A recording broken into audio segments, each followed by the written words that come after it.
moving charge.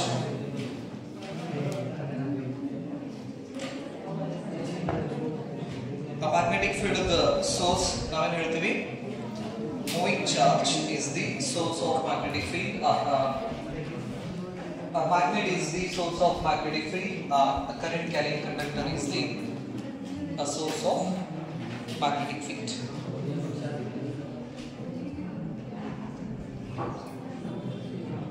Let's consider a conductor XY, so which carries electric current I. This current produces a magnetic field around it.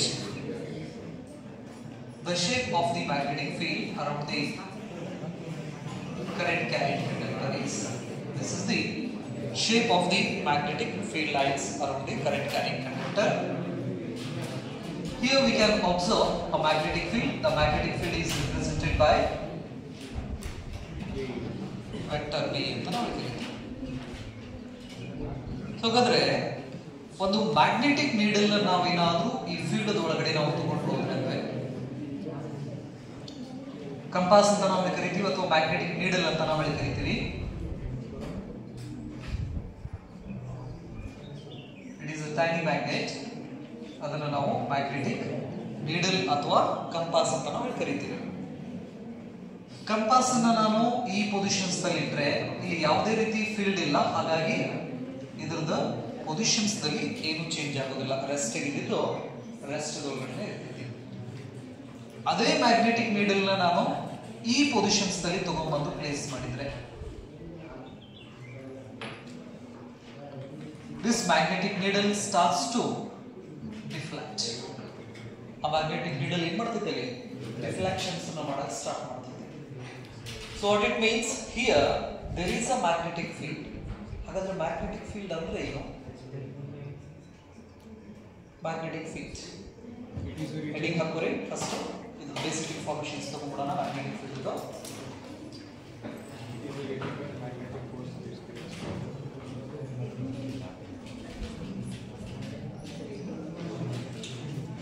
It is the space around the current carrying conductor, magnetic field.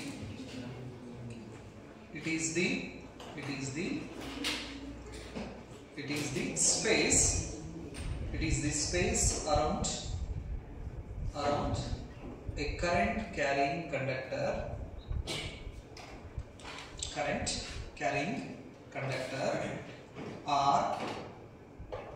or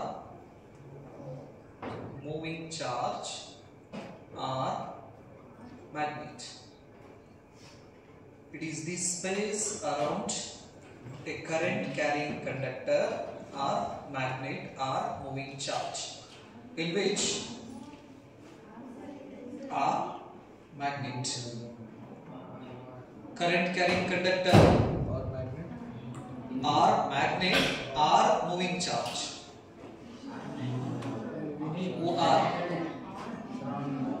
OR current carrying conductor OR, magnet OR, moving charge, right? In which its magnetic effect can be felt. In which its magnetic effect can be felt or observed. Magnetic field ಅಂದ್ರೆ ಈ moving charge, current carrying conductor ಅಥವಾ magnet ಸುತ್ತಲೂ ಇರತಕ್ಕಂತಹ area. ಆ ಏರಿಯಾದೊಳಗಡೆ ಏನಾದರೂ ನಾವು ಇನ್ನೊಂದು magnetic needle ನ ತಗೊಂಡು ಹೋದಂದ್ರೆ ಆ ಮ್ಯಾಗ್ನೆಟಿಕ್ ನೀಡಲ್ ಎಫೆಕ್ಟ್ ನ ನಾವು ಏನ್ ಮಾಡಬಹುದು, ಅಬ್ಸರ್ವ್ ಮಾಡಬಹುದು. ಮ್ಯಾಗ್ನೆಟಿಕ್ ಫೀಲ್ಡ್ ಇಂದ ಆದಂತಹ ಎಫೆಕ್ಟ್ ಆ ಡಯಾಗ್ರಾಮ್ ಒಳಗಡೆ ನಾವು ನೋಡಬಹುದಲ್ಲಿ ಆ ಮ್ಯಾಗ್ನೆಟಿಕ್ ನೀಡಲ್ ಅನ್ನ ನಾನು ಮೊದಲನೇ ಪ್ಲೇಸ್ ನಲ್ಲಿ ಇಟ್ಟಾಗ ಅದರದ್ದು ಪೊಸಿಷನ್ಸ್ ದಲ್ಲಿ ರೆಸ್ಟ್ ಇದ್ದಾಗ ಏನ್ ಪೊಸಿಷನ್ ಇತ್ತಲ್ಲ ಅದೇ ಪೊಸಿಷನ್ಸ್ ನಲ್ಲಿ ಹೋಗ್ಬಿಡ್ತೈತಿ ನೆನಪಿರಲಿ. ಎರಡನೇ ಪೊಸಿಷನ್ಸ್ ತಗೊಂಡು ಹೋದಾಗ ಅದು ಡಿಫ್ಲೆಕ್ಷನ್ ಸ್ಟಾರ್ಟ್ ಮಾಡ್ತೈತಿ. ಅಂದ್ರೆ we can observe the effect of magnetic field on that magnetic needle at that location. What it means, the magnetic needle is disturbing means there is a magnet or a magnetic field. ಹಾಗಾದ್ರೆ magnetic field ಅಂದ್ರೆ ಏನು? ಆ current carrying conductor ಸುತ್ತಲೂ ಇರತಕ್ಕಂತಹ space, ಆ space ನಲ್ಲಿ ನಾವೇನಾದ್ರೂ ಒಂದು ನೀಡಲ್ ಮ್ಯಾಗ್ನೆಟ್ ಅನ್ನ ತಗೊಂಡು ಹೋದ್ರೆ ಆ ನೀಡಲ್ ಮ್ಯಾಗ್ನೆಟ್ ಏನಾಗ್ತೈತಿ? ಡಿಫ್ಲೆಕ್ಷನ್ ಆಗ್ತೈತಿ. ಇದು ಜನರಲ್ ಆಗಿ ನಾವೇನ್ ಮಾಡ್ತೀವಿ, ಮ್ಯಾಗ್ನೆಟಿಕ್ ಫೀಲ್ಡ್ ನ ಈ ರೀತಿ ನಾವು ಡಿಫೈನ್ ಮಾಡ್ಕೊತೀವಿ. Next, when a charge enters, a moving charge enters into the magnetic field, that moving charge experience magnetic field ಇದೆ. ಈ ಮ್ಯಾಗ್ನೆಟಿಕ್ ಫೀಲ್ಡ್ ಒಳಗಡೆ ಈ ಚಾರ್ಜ್ ಒಂದು ವೆಲಾಸಿಟಿ ದಿಂದ ಎಂಟರ್ ಆಯ್ತಂದ್ರೆ, if a charge enters into this magnetic field, this moving charge experience a magnetic force.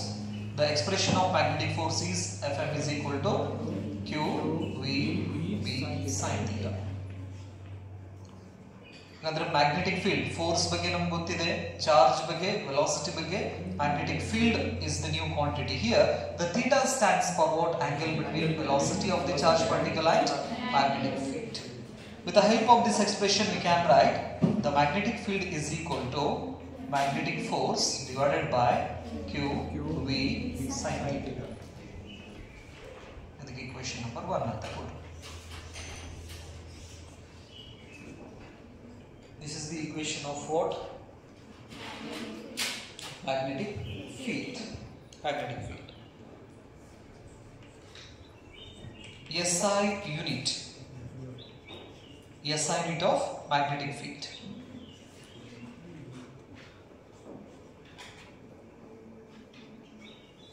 What is the unit of force? Newton. What is the unit of charge? Unit of velocity? Meter per second. This is Newton second per coulomb per meter. So ಇದಕ್ಕಷ್ಟಕ್ಕೂ ಸೇರಿ ನಾವೇನಂತ ಕರಿತೀವಿ ಅಂದ್ರೆ Tesla ಅಂತ ನಾವು ಹೇಳಿ ಕರಿತೀವಿ.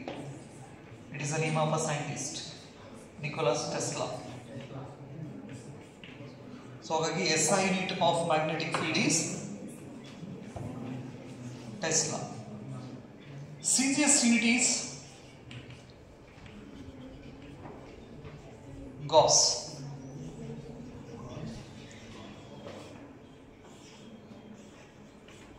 Gauss. ಹಾಗಾದ್ರೆ 1 Tesla ಅಂದ್ರೆ 10 to the power 4 Gauss. 1 Tesla ಅಂದ್ರೆ 10 to the power 4 Gauss ಅಂತ ನಾವು ಕರಿತೀವಿ. The SI unit of magnetic field is Tesla. CGS unit is Gauss. 1 Tesla is equal to 10 to the power 4 Gauss ಅಂತ ನಾವು ಕರಿತೀವಿ. With the help of this we can write the dimensional equation of this magnetic field. The dimension equation is m to the power 1 t to the power minus 2 a to the power minus 1. This is what? This is the dimensional formula of magnetic field. The dimensional equation is magnetic field is equal to m to the power 1 t to the power minus 2 a to the power minus 1 is the dimensional equation.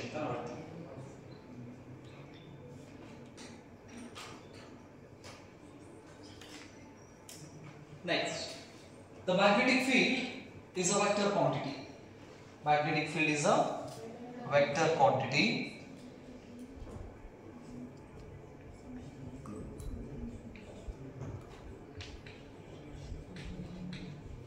Vector quantity. This expression gives the magnitude of the magnetic field. To get the direction of this magnetic field,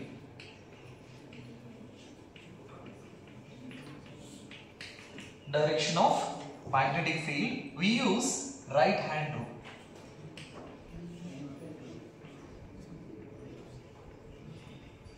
Right hand thumb rule anta ಕರೀತೀವಿ. Right hand rule.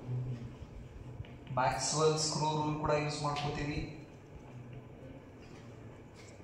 Right hand rule ಅಂತ ನಾವು ಕರೀತೀವಿ. Right hand thumb rule ಅಂತ ಹೇಳ್ತೀವಿ. ಹಾಗಾದ್ರೆ magnetic field directions ನಾವು ಪಡಿಬೇಕಂದ್ರೆ right hand ಅನ್ನ ನಾವು ಯೂಸ್ ಮಾಡ್ಕೋತೀವಿ.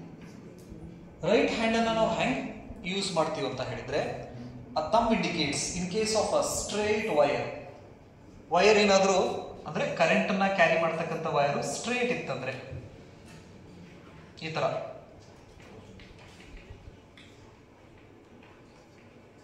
ಸ್ಟ್ರೇಟ್ ಲೈನ್ ವೈರ್ ಇತ್ತಂದ್ರೆ ಕರೆಂಟ್ ಐ.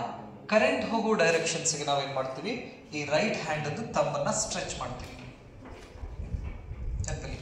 ರೈಟ್. ಈ ಬೆರಳು ಯಾವ ಡೈರೆಕ್ಷನ್ಸ್ಗೆ ಬೆಂಡ್ ಆಗ್ತಾವಲ್ಲ, so these bending fingers indicates the direction of the magnetic field. ಇಲ್ಲಿಂದ if the current is upward, the magnetic field lines are going like this. ಈ directions ಅಲ್ಲಿ ಏನಾಗ್ತಾವೆ ಮ್ಯಾಗ್ನೆಟಿಕ್ ಫೀಲ್ಡ್ ಲೈನ್ಸ್ ಹೋಗ್ತಿರ್ತವೆ. This is the direction of magnetic field lines. So ಹಾಗಾಗಿ ಇಲ್ಲಿ inward ಇರೋದ್ರಿಂದ ಇದನ್ನ ನಾವು ಕ್ರಾಸ್ ವಿತ್ ಸರ್ಕಲ್ ಅಂತ ನಾವು ಕರಿತೀವಿ. At this location the direction of the magnetic field is inward. At this location outward. Right hand ಪ್ರಕಾರ ತಮ್ಮನ್ನ ನಾವೇನ್ ಮಾಡ್ತೀವಿ, ಕರೆಂಟ್ ಸ್ಟ್ರೆಚ್ ಮಾಡ್ತೀವಿ. ಸ್ಟ್ರೇಟ್ ಹಿಡಿದು ಬೆಂಡ್ ಮಾಡಿದ್ರೆ ಔಟ್ವರ್ಡ್. ಔಟ್ವರ್ಡ್ ಅನ್ನ ನಾವು ಡಾಟ್ ವಿತ್ ಸರ್ಕಲ್ ಅಂತ ಕರಿತೀವಿ. Here the magnetic field lines are out, here the magnetic field lines are in out. ಇದೇನಿತ್ತಂದ್ರೆ ಸ್ಟ್ರೇಟ್ ವೈರ್ ಇತ್ತಂದ್ರೆ ನೆನಪಲ್ಲಿ. ಅದೇ ವೈರ್ ಏನಾದ್ರು ಕಾಯಿಲ್ ಆಗಿತ್ತಂದ್ರೆ,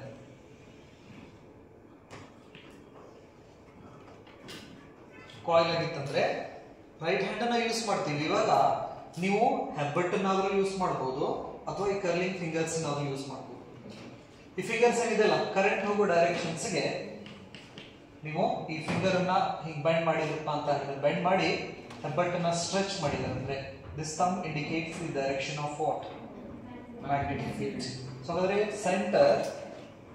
ಸೆಂಟರ್ ಒಳಗಡೆ magnetic field lines if the current is flowing in a aunty clock wise direction.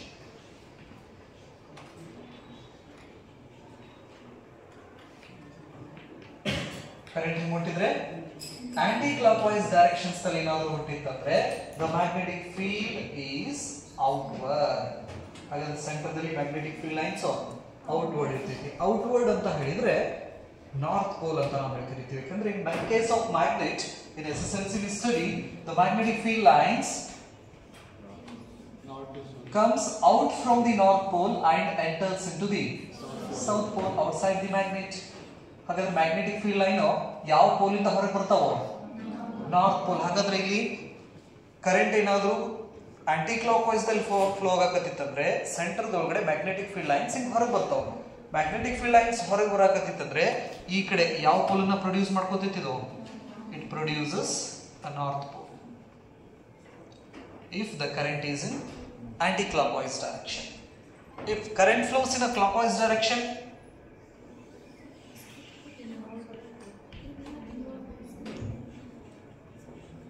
Clock wise directions ದಲ್ಲಿ current flow ಆಗಕತ್ತಿತ್ತಂದ್ರೆ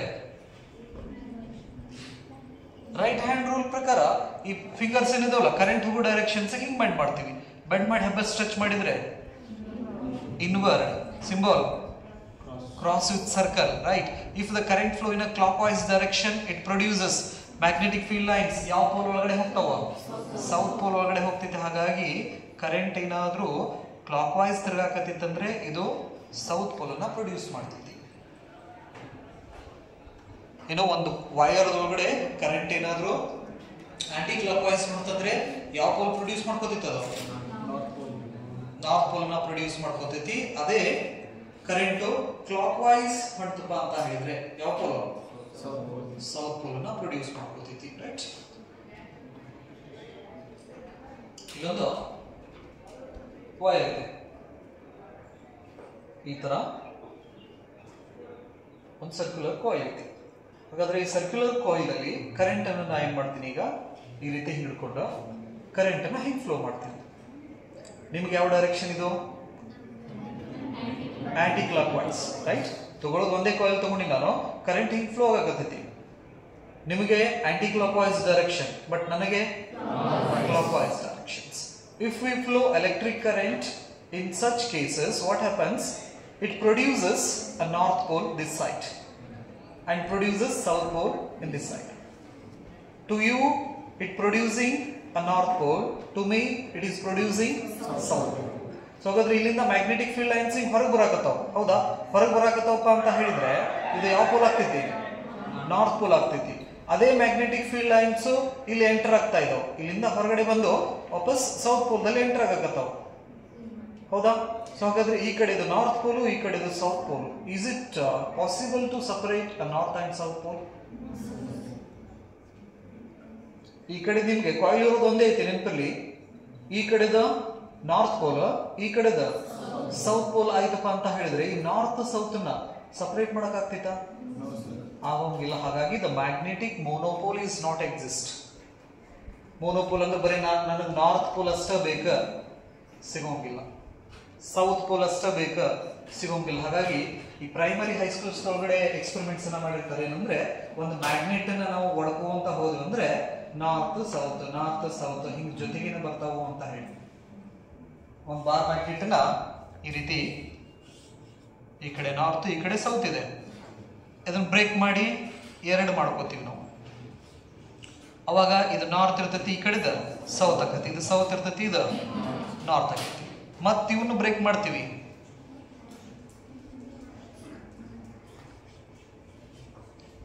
south north south north south north south north.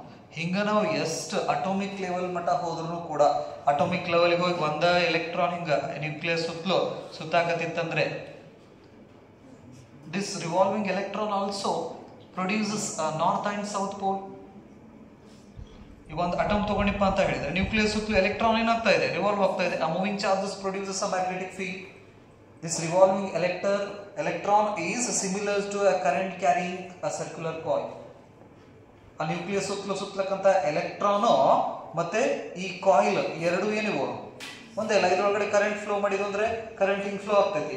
Nucleus ಸುತ್ತಲೂ electron ಸುತ್ತಾ ಇದೆ. Current is nothing but what the flow of charges. So ಹಾಗಾಗಿ revolving electron is similar to a current carrying circular coil. ಹೇಳ್ಬೋದಾ?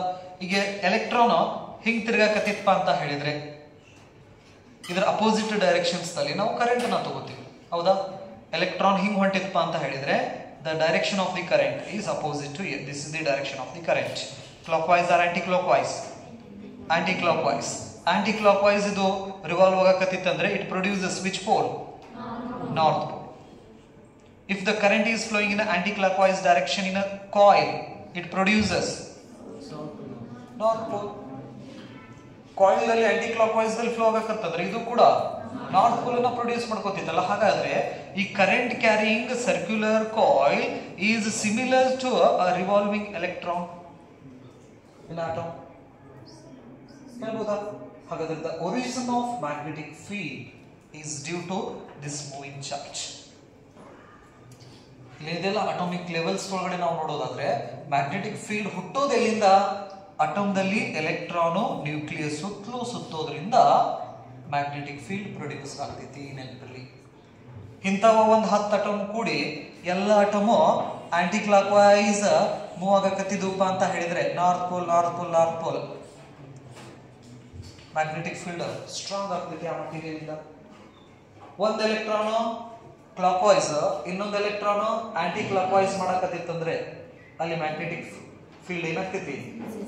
Cancel ಆಗ್ಕೊಂತ ಹೋಗ್ತೈತಿ. ನೆನಪಲ್ಲಿ ಈ plastic glass ಒಳಗಡೆ ಅಟಮ್ಸ್ ಅದಾವ ಇಲ್ಲ ಇದಾವ. ಹಾಗಾದ್ರೆ ಅಟಮ್ ಮ್ಯಾಗ್ನೆಟಿಕ್ ಫೀಲ್ಡ್ ಅನ್ನ ಪ್ರೊಡ್ಯೂಸ್ ಮಾಡ್ತಿತ್ತಂದ್ರೆ ಆ ಮಟೀರಿಯಲ್ ಕೂಡ ಮ್ಯಾಗ್ನೆಟ್ ಆಗ್ಬೇಕಿತ್ತಲ್ಲ. ಯಾಕೆ ಆಗಂಗಿಲ್ಲ ಅಂತ ಹೇಳಿದ್ರೆ ಆ ಅಟೋಮಿಕ್ ಲೆವೆಲ್ಸ್ ದಲ್ಲಿ ನೋಡಿದ್ರೆ ಒಂದ್ ಎಲೆಕ್ಟ್ರಾನ್ ಹಿಂಗ್ ತಿರುಗಿ ಮ್ಯಾಗ್ನೆಟಿಕ್ ಫೀಲ್ಡ್ ಅನ್ನ ಈ ಡೈರೆಕ್ಷನ್ ಪ್ರೊಡ್ಯೂಸ್ ಮಾಡಿದ್ರೆ ಇನ್ನೊಂದು ಅದರ ಅಪೋಸಿಟ್ ತಿರುಗಿ ಆ ಮ್ಯಾಗ್ನೆಟಿಕ್ ಫೀಲ್ಡ್ ಅನ್ನ ಕ್ಯಾನ್ಸಲ್ ಮಾಡಬಹುದು. ಅಥವಾ this revolving electron has two motion. One is rotational motion, circular motion, and another one is spin motion, like Earth. Earth revolves around the sun and also it rotates about its own axis. ಭೂಮಿ ಹಂಗೆ ಸೂರ್ಯನ ಸುತ್ತಲೂ ಸುತ್ತಬೇಕಾದ್ರೆ ಸೂರ್ಯನು ಸುತ್ತೈತಿ, ಅದ್ರ ಜೊತೆಗೆ ತನ್ನನ್ನು ತಾ ಸುತ್ತಗೋತೈತಿ. ನೆನಪಲ್ಲಿ ಭೂಮಿ ತನ್ನನ್ನ ತಾ ಸುತ್ತಕೊಳ್ಳೋದ್ರಿಂದ ನಮಗೆ ಡೇ ಅಂಡ್ ನೈಟ್ ಸಿಗ್ತೈತಿ. ಸೂರ್ಯನ ಸುತ್ತಲೂ ಸುತ್ತೋದ್ರಿಂದ ನಮಗೆ ಸೀಸನ್ ಸಿಗ್ತಾವ, ಮಳೆಗಾಲ ಚಳಿಗಾಲ ಬೇಸಿಗೆಗಾಲ. ನೆನಪಿರ್ಲಿ ಇದು. ಹಂಗೆ ಈ ಎಲೆಕ್ಟ್ರಾನ್ಸ್ ಏನಿದಾವಲ್ಲ ಅಟಮ್ದಲ್ಲಿ ನ್ಯೂಕ್ಲಿಯಸ್ ಸುತ್ತಲೂ ಸುತ್ತೋದ್ರ ಜೊತೆಗೆ ತನ್ನನ್ನ ತಾನು ಸುತ್ತಗೋತಿರ್ತೈತಿ. ಆ ತನ್ನನ್ನ ತಾ ಸುತ್ತುಕೊಳ್ಳೋದಕ್ಕೆ ನಾವು ಸ್ಪಿನ್ ಮೋಷನ್ ಅಂತ ಕರೀತೀವಿ. Spin motion.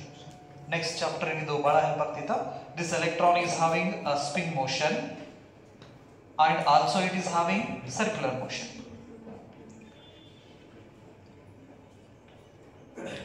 So it produces a magnetic field due to circular motion. So ಹಾಗಾದ್ರೆ circular motion ಇಂದ magnetic field ಅನ್ನು ಪ್ರೊಡ್ಯೂಸ್ ಮಾಡ್ತೈತಿ.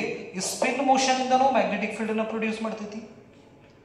ಸ್ಪಿನ್ ಮತ್ತೆ ಸರ್ಕ್ಯುಲರ್ ಮೋಷನ್ ಎರಡೂ ಮ್ಯಾಗ್ನೆಟಿಕ್ ಫೀಲ್ಡ್ ದ ಡೈರೆಕ್ಷನ್ ಒಂದೇ ಇತ್ತಂದ್ರೆ ಆ ಮಟೀರಿಯಲ್ ಮ್ಯಾಗ್ನೆಟಿಕ್ ಫೀಲ್ಡ್ ಸ್ಟ್ರೆಂತ್ ಜಾಸ್ತಿ ಇರ್ತೈತಿ. ನೆನಪಲ್ಲಿ ನೇಚರ್ ಒಳಗಡೆ ಇರ್ತಕ್ಕಂಥ ಮಟೀರಿಯಲ್ಸ್ ಕೆಲವು ಕಬ್ಬಿಣ ಇವೇನು ಕಾಣಿಸ್ತಾವಲ್ಲ ಎಲ್ಲ ಮಟೀರಿಯಲ್ಸ್ ಅನ್ನ ನಾವು ಅಟಾಮಿಕ್ ಲೆವೆಲ್ಸ್ ಒಳಗಡೆ ಸ್ಟಡಿ ಮಾಡಿದಾಗ ಕೆಲವೊಂದಿಷ್ಟು ಅಟಮ್ಸ್ ಮ್ಯಾಗ್ನೆಟಿಕ್ ಪ್ರಾಪರ್ಟಿನ ಶೋ ಮಾಡ್ತಾವೆ, ಕೆಲವೊಂದಿಷ್ಟು ಅಟಮ್ಸ್ ಮ್ಯಾಗ್ನೆಟಿಕ್ ಪ್ರಾಪರ್ಟಿನ ಶೋ ಮಾಡೋಂಗಿಲ್ಲ. For example water molecule, glass, wood, plastic, ಚಾಪೀಸ್ ಇವೇನ್ ಮಾಡೋಂಗಿಲ್ಲ, ಮ್ಯಾಗ್ನೆಟಿಕ್ ಪ್ರಾಪರ್ಟಿನ ಶೋ ಮಾಡೋಂಗಿಲ್ಲ. ಇದನ್ನ ಕೆಬ್ಬಣ ಪೀಸ್ ಸಮೀಪ ತಗೊಂಡು ಹೋದ್ರೆ ಅಟ್ರಾಕ್ಟ್ ಮಾಡ್ಕೊಂಡ್ಬಿಡ್ತಿದ್ವಿ ಚಾಪೀಸ್ ಮಾಡ್ತಿದ್ದ ಮಾಡೋಂಗಿಲ್ಲ. ಯಾಕೆ ಮಾಡೋಂಗಿಲ್ಲ? ಇದ್ರ ಹತ್ರ ಮ್ಯಾಗ್ನೆಟಿಕ್ ಫೀಲ್ಡ್ ಪ್ರೊಡ್ಯೂಸ್ ಆಗ್ತಾ ಇದೆ, ಬಟ್ ಪ್ರೊಡ್ಯೂಸ್ ಆಗಿದ್ದು ಅಲ್ಲೇ ಕ್ಯಾನ್ಸಲ್ ಕೂಡ ಆಗತೈತಿ. ಹಾಗಾಗಿ ಇದು ಮ್ಯಾಗ್ನೆಟಿಕ್ ಪ್ರಾಪರ್ಟಿನ ಶೋ ಮಾಡೋಂಗಿಲ್ಲ. ನೆಕ್ಸ್ಟ್ ಚಾಪ್ಟರ್ ಒಳಗಡೆ ಇದನ್ನ ಇನ್ನೂ ಡೀಟೇಲ್ಸ್ ಆಗಿ ನಾವು ಸ್ಟಡಿ ಮಾಡ್ತೀವಿ. ಯಾವುದು ಮ್ಯಾಗ್ನೆಟಿಸಮ್ ಇನ್ ಮಟೀರಿಯಲ್ಸ್. ಹಾಗಾದ್ರೆ ಕರೆಂಟ್ ಆಂಟಿ ಕ್ಲಾಕ್ ವೈಸ್ ದಲ್ಲಿ ಹೊಂಟಿತ್ತಂದ್ರೆ ನಾರ್ತ್ ಪೋಲು, ಕರೆಂಟ್ ಕ್ಲಾಕ್ ವೈಸ್ ದಲ್ಲಿ ಹೊಂಟಿದ್ರೆ ಸೌತ್ ಪೋಲು. ಹಾಗಾಗಿ ಮ್ಯಾಗ್ನೆಟಿಕ್ ಮೊನೋಪೋಲ್ ಎಕ್ಸಿಸ್ಟ್ ಇಲ್ಲ ಭೂಮಿ ಮೇಲ್ಗಡೆ.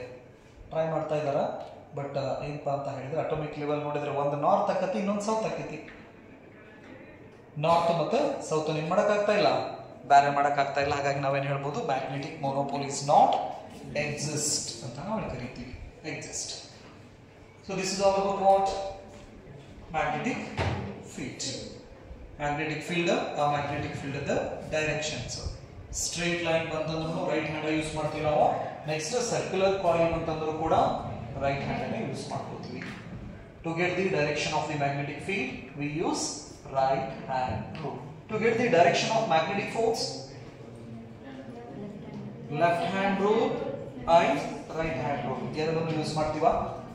ಮ್ಯಾಗ್ನೆಟಿಕ್ ಫೋರ್ಸ್ ಅನ್ನ ನಾವು ಪಡಿಬೇಕಂದ್ರೆ ಫ್ಲೇಮಿಂಗ್ ಲೆಫ್ಟ್ ಹ್ಯಾಂಡ್ ರೂಲ್ ಅನ್ನು ಯೂಸ್ ಮಾಡ್ತೀವಿ. ರೈಟ್ ಹ್ಯಾಂಡ್ ಕ್ರಾಸ್ ಪ್ರಾಡಕ್ಟ್ ಗೆ ರೈಟ್ ಹ್ಯಾಂಡ್ ರೂಲ್ ಅನ್ನು ಕೂಡ ಯೂಸ್ ಮಾಡ್ತೀವಿ. ನೆನಪಲ್ಲಿ ವಿ ಕ್ರಾಸ್ ಬಿ ಅಂತ ಹೇಳ್ತೀವಿ ನೋಡ್ರಿ.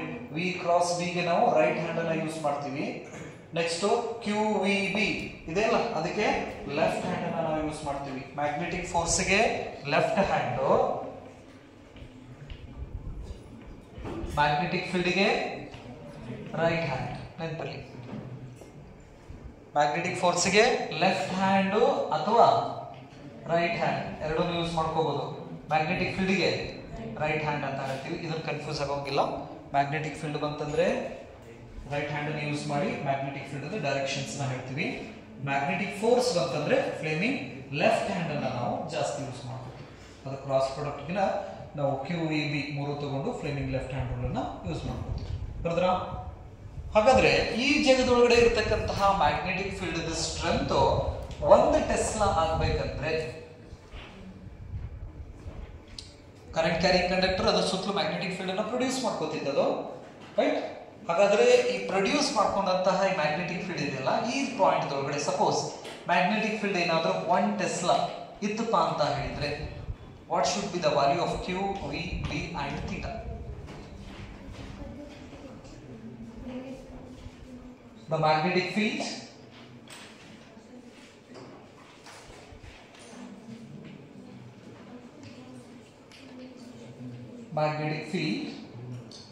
is said to be 1 Tesla.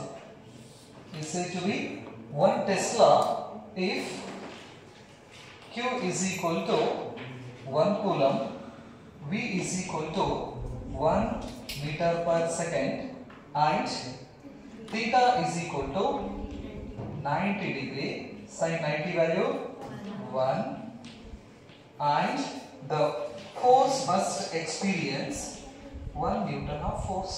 Then we can say at that point the strength of the magnetic field is 1 Tesla. Avana 1 coulomb of charge move with a velocity 1 meter per second normal to the magnetic field. If it experience a 1 Newton of force, then we can say at that point the strength of the magnetic field is 1 Tesla. ಅಂದ್ರೆ magnetic field ಇದೆ, ಈ magnetic field ಒಳಗಡೆ charge plus Q charge, ಇದ್ರದ್ದು value ಎಷ್ಟಿರಬೇಕು? 1 coulomb ಇರಬೇಕು. ಈ magnetic ಫೀಲ್ಡ್ಗೆ ಈ charge ಹೆಂಗೆ ಎಂಟರ್ ಆಗಬೇಕು? ಪರ್ಪೆಂಡಿಕ್ಯುಲರ್ ಆಗಿ, ಅಂದ್ರೆ theta is equal to 90 degree. ಎಷ್ಟು ವೆಲಾಸಿಟಿದಲ್ಲಿ ಬರಬೇಕದ? 1 ಮೀಟರ್ ಪರ್ ಸೆಕೆಂಡ್ ವೆಲಾಸಿಟಿದಲ್ಲಿ 1 ಕೂಲಂಬ್ ಚಾರ್ಜು ಪರ್ಪೆಂಡಿಕ್ಯುಲರ್ ಆಗಿ 1 ಮೀಟರ್ ಪರ್ ಸೆಕೆಂಡ್ ವೆಲಾಸಿಟಿದೊಳಗಡೆ ಬಂದಾಗ if this charge experience a magnetic force is equal to 1 Newton. ಇಲ್ಲಿ ಬಂದಾಗ ಅದೇನಾದ್ರೂ 1 ನ್ಯೂಟನ್ ಫೋರ್ಸ್ ಅನ್ನ ಎಕ್ಸ್ಪೀರಿಯನ್ಸ್ ಮಾಡ್ತಂದ್ರೆ ಈ ಜಗದೊಳಗಡೆ ಇರ್ತಕ್ಕಂತಹ ಮ್ಯಾಗ್ನೆಟಿಕ್ ಫೀಲ್ಡ್ ಸ್ಟ್ರೆಂತ್ ಎಷ್ಟು? 1 ಟೆಸ್ಲಾ ಅಂತ ನಾವು ಕರಿತೀವಿ. 1 ಟೆಸ್ಲಾ. ಅದನ್ನು ಬರೀ 1 ಟೆಸ್ಲಾ.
ಮಾಡಿದ್ರಾ?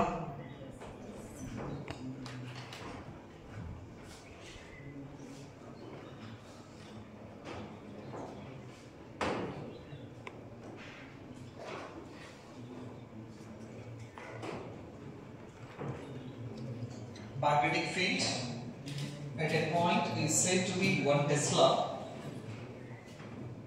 ಅದನ್ನ ಬರ್ಕೊಂಡ್ರೆ ಹೆಂಗೆ? ಬರ್ಕೊಂಡ್ರ? Magnetic field at a point is said to be 1 Tesla. If a charge of 1 coulomb, magnetic field at a point is said to be 1 Tesla. Is said to be 1 Tesla. If a charge of 1 coulomb,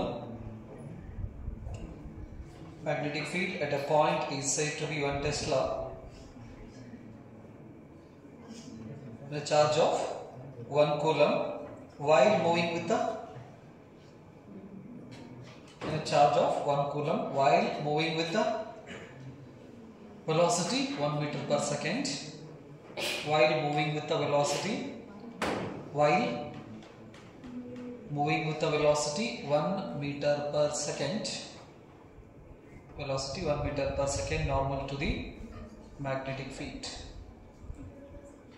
While moving with the velocity 1 meter per second normal to magnetic field, experience, if it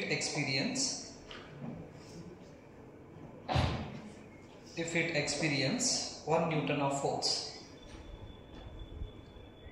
if it experience 1 Newton of force, then 1 Newton of force, then the strength of the magnetic field at that location is, then the strength of magnetic field, then the strength of magnetic field at that location is 1 Tesla. 1 Tesla. 1 Tesla.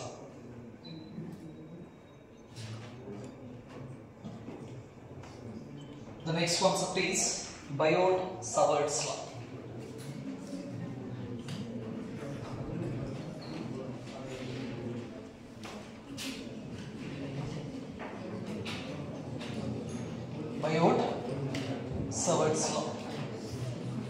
ಇದನ್ನ ನಾವು Laplace ಲಾ ಕೂಡ ಅಂತ ನಾವು ಹೇಳಿ ಕರಿತೀವಿ ನೆನಪಲ್ಲಿ. Laplace law, Biot Savart's law, it is also called Laplace law. So this law gives the relation between electric current and magnetic field. ಈ ಬಯೋಟ್-ಸವರ್ಟ್ಸ್ ಲಾ ಇದೆಯಲ್ಲ, ಇದು ಎದ್ರ ಮಧ್ಯೆ ರಿಲೇಷನ್ಸ್ ಅನ್ನ ನಮಗೆ ತಿಳಿಸ್ಕೊಡ್ತಿತ್ತಂದ್ರೆ ಈ ಎಲೆಕ್ಟ್ರಿಕ್ ಕರೆಂಟ್ ಮತ್ತು ಮ್ಯಾಗ್ನೆಟಿಕ್ ಫೀಲ್ಡ್ ಮಧ್ಯೆ ಇರತಕ್ಕಂತಹ ರಿಲೇಷನ್ ಅನ್ನ ತಿಳಿಸ್ಕೊಡ್ತಿದ್ವಿ. This Biot-Savart's law is similar to a Coulomb's law which we study in electrostatics. Coulomb's law ನಾವು ಫಸ್ಟ್ ಚಾಪ್ಟರ್ ಒಳಗಡೆ ನಾವು ಸ್ಟಡಿ ಮಾಡಿವಿ. ಆ Coulomb's law ಬಗ್ಗೆ ಏನು ಹೇಳಕ್ಕೆ ಇಷ್ಟಪಡ್ತೀರಾ?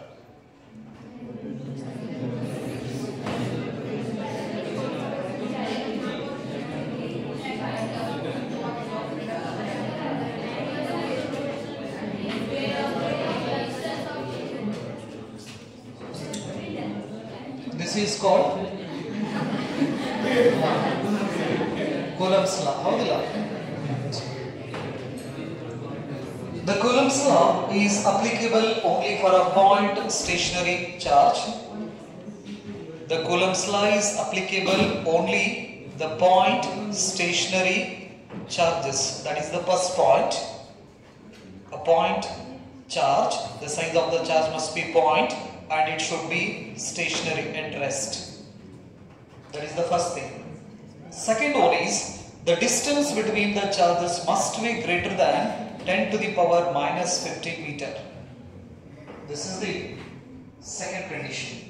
The first condition, the Coulomb's law is applicable only for a point stationary charges. Point stationary charges. And the distance between the charges must be greater than 10 to the power minus 15. It is the size of the nucleus. So, andre ee Coulomb force ಗೆ ನಾವು electrostatic force electric force electric force ಎಲ್ಲಿ exist ಇರಬೇಕು ಅಂತ ಹೇಳಿದ್ರೆ charges point size ದಲ್ಲಿ ಇರಬೇಕು ಮತ್ತು rest ದಲ್ಲಿ ಇರಬೇಕು. ನೆನಪಲ್ಲಿ ಆ ಚಾರ್ಜಸ್ ಗಳ ಮಧ್ಯೆ distance 10 to the power minus 15 metre ಇತ್ತಂದ್ರೆ ಅಲ್ಲಿ ನಾವು ಕೂಲಂಬ್ಸ್ ಲಾ ನ ಅಪ್ಲೈ ಮಾಡಬಹುದು. ಚಾರ್ಜ್ ಮೋಷನ್ ಒಳಗಡೆ ಇತ್ತಪ್ಪ ಅಂತ ಹೇಳಿದ್ರೆ ಅಲ್ಲಿ ಕೂಲಂಬ್ಸ್ ಲಾ ನ ಅಪ್ಲೈ ಮಾಡಕ ಆಗೋದಿಲ್ಲ. ನೆನಪಲ್ಲಿ ಇವೆರಡು point. Next, the Coulomb's law is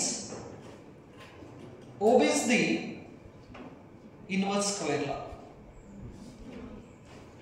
It obeys what? Inverse square law. What it means? R is the distance between what? R ಗೆ ಬರಿಬೋದಿತ್ತಲ್ಲ, R ಬರಿಬೋದಿತ್ತಲ್ಲ, R ಅಷ್ಟು 4 ಬರಿಬೋದಿತ್ತಲ್ಲ, 2 ಯಾಕೆ ಬರೋದಿಲ್ಲ? It is an experimental law actually. So ಹಂಗೆ see here the Biot-Savart's law is similar to the Coulomb's law. That's why first we should understand the terms are the conditions which we studied in Coulomb's law in electrostatics. Coulomb's law in magnetism ಬರ್ತೈತಿ ನೆನಪಲ್ಲಿ. Coulomb's law in electrostatics ಇದೆ, Coulomb's law in magnetism ಇದೆ.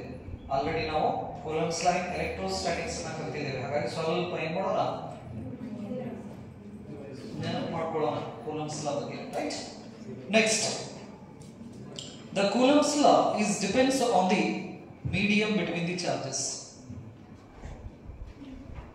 Epsilon naught is nothing but what? That is the permittivity of free space. Permittivity of free space. Therefore, the Coulomb's law or the Coulomb force is depends on the medium between the charges. Medium between the charges. We can write the Coulomb's law. F is proportional to Q1 Q2 divided by R square. That is as proportional ತೆಗೆದ್ರೆ K ಬರ್ತೈತಿ. The value of K is depends on what factors? The K stands for what? Proportional constant. K stands for proportional constant. It depends on what factors? Its value is depends on what factors? K is depends on the two things. One is the unit which we use to measure that parameters. Q1 Q2 ಇದೆ, R ಇದೆ. ಇವನ್ನ ನಾವು measure ಮಾಡಬೇಕಂದ್ರೆ ಯಾವ unit ಅನ್ನ use ಮಾಡ್ತೀವಿ ಅನ್ನೋದ್ರ ಮೇಲ್ಗಡೆ K ವ್ಯಾಲ್ಯೂ ಡಿಪೆಂಡ್ ಇರ್ತೈತಿ. The another one is the medium between the charges. The value of K is depends on, the first thing is the unit which we use to measure the quantities, and another thing is medium between the charges, right? In SI system the unit we used in the MK, that is MKS system. MKS system na ನಾವು ಏನು ಹೇಳ್ತೀವಿ, SI system ಅಂತ ನಾವು ಕರೀತೀವಿ. ಹಾಗಾದ್ರೆ SI system ದಲ್ಲಿ the value of K is 1 divided by 4 pi epsilon naught. In CGS system the value of K is equal to 1. ಹಾಗಾಗಿ coulomb force ಅನ್ನು ನಾವು ಏನು ಬರೆಯಬಹುದು, F is equal to Q1 Q2 divided by R square in CGS system. MK system or FES system ಬಂತಂದ್ರೆ 1 by 4 by epsilon naught. ನಾವು study ಮಾಡೋದು ಯಾವುದು, SI system ದಲ್ಲಿ. ಹಾಗಾಗಿ ಕೂಲಂಬ್ಸ್ ನ ಬರೆಯಬೇಕಾದ್ರೆ ನಾವು 1 by 4 by epsilon naught ಅಂತ ಕರಿತೀವಿ. ಕಾಂಪಿಟೇಟಿವ್ ಒಳಗಡೆ force is equal to Q1 Q2 divided by R square ಅಷ್ಟೇ ಇತ್ತಂದ್ರೆ ತಪ್ಪಂತ ಹಾಕೊಂಡು ಕೊಡಬೇಕು. CGS system ದಲ್ಲಿ ನಾವು ಹಂಗೆ ಬರೀಬಹುದು, ನೆನಪಲ್ಲಿ ಇವೆರಡು expressions. Next, the Coulomb's law is depends on the magnitude of the charges. Charge is which quantity?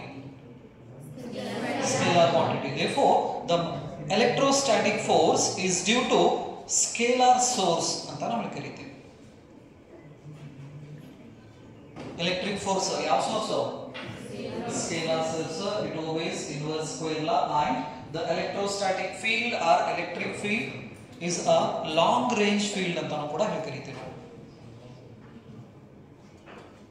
Electric field long range field ಅಂತ ನಾವು ಕರೀತೀವಿ. ಇದಿಷ್ಟು ಈ ಎಲೆಕ್ಟ್ರಿಕ್ ಫೀಲ್ಡ್ ಮತ್ತು ಎಲೆಕ್ಟ್ರಿಕ್ ಫೋರ್ಸ್ ಬಗ್ಗೆ ನೀವು ಸ್ಟಡಿ ಮಾಡಿರಿ ಅಂತ ಅನ್ಕೋತೀನಿ ನಾನು.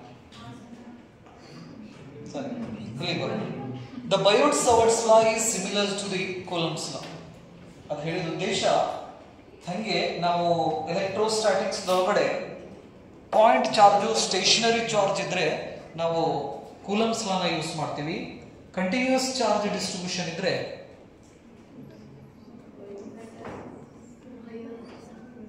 ಗಾಸ್ ಲಾನ ಯೂಸ್ ಮಾಡ್ತೀವಿ. ಪಾಯಿಂಟ್ ಚಾರ್ಜಸ್ ಇದ್ದು ಅಂದ್ರೆ ಕೂಲಂಬ್ಸ್ ಲಾನ ನಾವು ಯೂಸ್ ಮಾಡಬಹುದು. Line charge, surface charge, volume charge ಬಂದು ಅಂದ್ರೆ ನಾವಲ್ಲಿ ಗಾಸ್ ಲಾನ ಯೂಸ್ ಮಾಡ್ತೀವಿ. ಅವಕ್ಕೆ ನಾವು ಕಂಟಿನ್ಯೂಸ್ ಚಾರ್ಜ್ ಡಿಸ್ಟ್ರಿಬ್ಯೂಷನ್ ಅಂತ ನಾವು ಕರಿತೀವಿ. ಹೆಂಗಲ್ಲಿ ಕೂಲಂಬ್ಸ್ ಲಾ ಅಲ್ಲ, ಎಲೆಕ್ಟ್ರೋಸ್ಟಾಟಿಕ್ಸ್ ಒಳಗಡೆ ಮ್ಯಾಗ್ನೆಟಿಸಮ್ಸ್ ದಲ್ಲಿ ಬಯೋಟ್-ಸವರ್ಟ್ಸ್ ಲಾ. ಎಲೆಕ್ಟ್ರೋಸ್ಟಾಟಿಕ್ಸ್ ಒಳಗಡೆ ಗಾಸ್ ಲಾ ಹೆಂಗಲ್ಲ, ಇಲ್ಲಿ ಮ್ಯಾಗ್ನೆಟಿಸಮ್ಸ್ ದಲ್ಲಿ ಆಂಪಿಯರ್ಸ್ ಲಾ ಅಂತ ಬರ್ತೈತಿ ನೆನಪಲ್ಲಿ. ಸ್ಟಾರ್ಟಿಂಗ್ ಹೇಳಿ ನಿಮ್ಗೆ ಯಾವಾಗ ನೀವು ಹೇಳ್ತಿರ್ತೀವಿ ಸ್ಟಾರ್ಟಿಂಗ್ 4 ಚಾಪ್ಟರ್ ಪರ್ಫೆಕ್ಟ್ ಆದ್ರಪ್ಪ ಅಂತ ಹೇಳಿದ್ರೆ ಉಳಿದಿದ್ದು ಚಾಪ್ಟರ್ ಬಹಳ ಸ್ಮೂತ್ ಬರ್ತಾವ. ಬಟ್ ಸ್ಟಾರ್ಟಿಂಗ್ ಕರೆಕ್ಟ್ ಆಗಿ ಅರ್ಥ ಆಗಿದ್ರೆ ಮಾತ್ರ.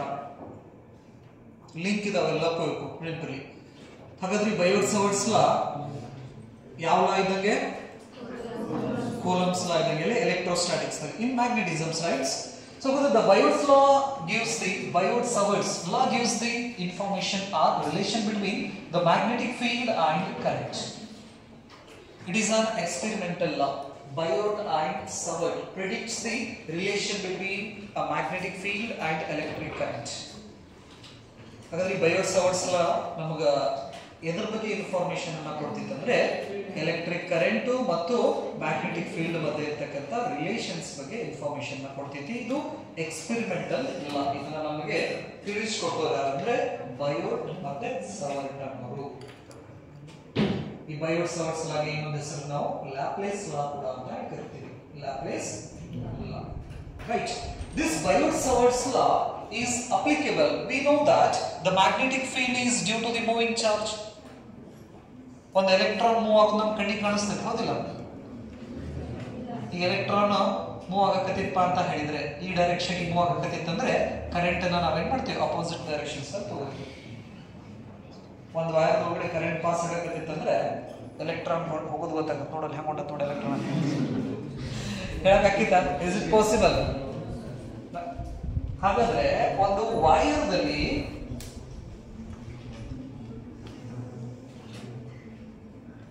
ಈ ಚಾರ್ಜು ಮೂವ್ ಆಗೋದ್ರಿಂದ ಇದ್ರೊಳಗಡೆ ಏನ್ ಪ್ರೊಡ್ಯೂಸ್ ಆಗ್ತೈತಿ, ಎಲೆಕ್ಟ್ರಿಕ್ ಕರೆಂಟ್ ಪ್ರೊಡ್ಯೂಸ್ ಆಗ್ತೈತಿ. ಎಲೆಕ್ಟ್ರಾನ್ ಡೌನ್ಲೋಡ್ ಬರಾಕತ್ತಿತ್ತಂದ್ರೆ ಅದ್ರ ಅಪೋಸಿಟ್ ಡೈರೆಕ್ಷನ್ಸ್ ಅಲ್ಲಿ ನಾವು ಏನ್ ಮಾಡ್ತೀವಿ ಕರೆಂಟ್ ಡೈರೆಕ್ಷನ್ ತಗೋತೀವಿ ಹಾಗಾದ್ರೆ a moving charge produces magnetic field electric field ಅಂತ ಪ್ರೊಡ್ಯೂಸ್ ಮಾಡ್ತೈತಿ ಬಸ್ಸಾಗಿ ಪ್ರೊಡ್ಯೂಸ್ ಮಾಡಕತ್ತೈತಲ್ಲ magnetic field ಅನ್ನ ಪ್ರೊಡ್ಯೂಸ್ ಮಾಡಕತ್ತೈತಿ ಹಾಗಾದ್ರೆ ಈ moving charge this is what a moving charge moving charge ಅದ್ರ ಸುತ್ತಲೂ ಮ್ಯಾಗ್ನೆಟಿಕ್ ಫೀಲ್ಡ್ ಅನ್ನ ಪ್ರೊಡ್ಯೂಸ್ ಮಾಡ್ತಾ ಇದೆ ಅಂದ್ರೆ ಆ magnetic field at a distance r let's consider a point p at a distance r where r stands for the position vector from this moving charge at this point we have to find the magnetic field due to this moving charge dB stands for what that is the small amount of magnetic field due to a individual charge is it possible to calculate the magnetic field due to each individual moving charges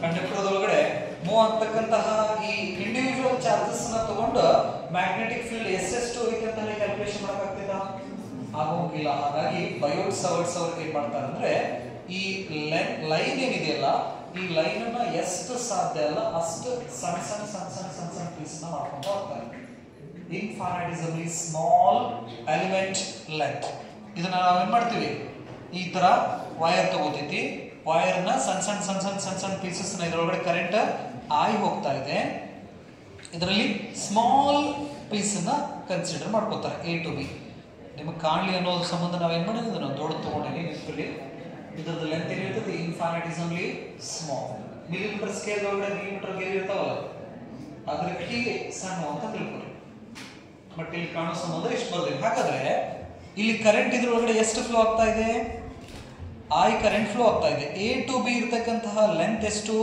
dn right the charges is flowing from A to B or B to A its direction dl is a vector quantity and its direction is same as the direction of current ಹಾಗಾದ್ರೆ ಇಲ್ಲಿಂದ ಇಲ್ಲಿಗೆ ಇರತಕ್ಕಂತ distance ಅನ್ನು ನಾವೇನಂತ ತಗೋತೀವಿ dl ಅಂತ ತಗೋತೀವಿ a dl stands for what this is the element length or length element ಅಂತ ನಾವು ಕರೀತೀವಿ